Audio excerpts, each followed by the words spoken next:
Hey, it's Rob again, and this is my review of Supremecustoms Valencia's Super Powers Cyborg action figure. So, like many of you, I was never able to collect Cyborg. Never saw him once in a store back in the day.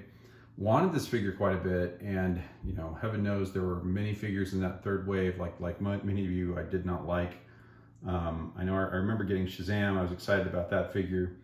I ended up getting Samurai, and I ended up getting Orion and Mr. Miracle.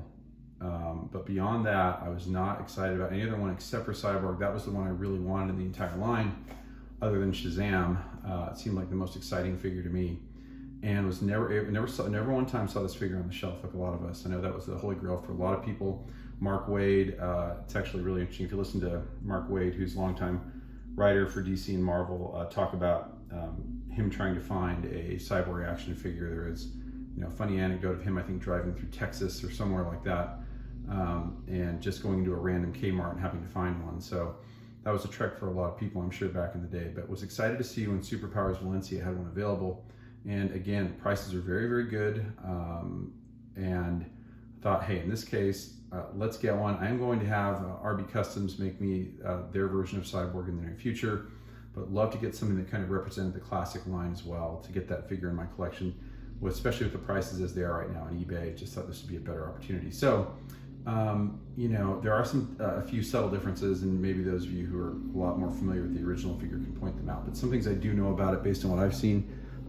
One, the sculpt is pretty close to what we saw at the original. Love the vac metallized design, the vac metallized look with the metal paint. Metallic paint is really, really hard to get right.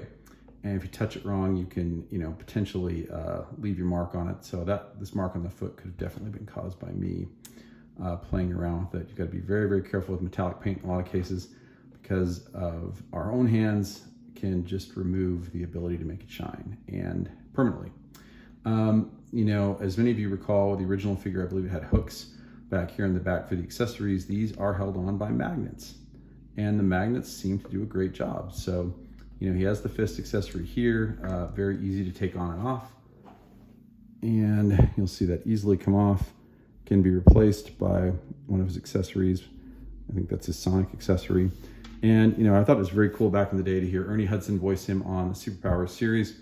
So I was excited to fit him into the line as a kid, but again, just never was able to do so. I love the work, the detail, the overall look of this figure, and definitely worth the investment. Like I said, you can reach out for pricing, but this pricing is a lot better than what a lot of cases of what you see on eBay for a figure that has, maybe the same level of look, quality, but less in terms of the ability to move and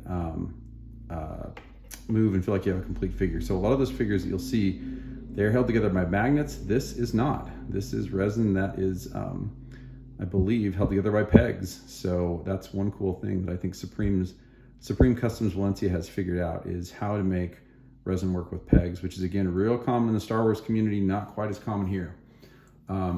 It's just a skill, apparently, that's got to be learned over time. And I definitely don't know how to do it, but hopefully our 3D and resin printing friends will figure out some solutions to that over time.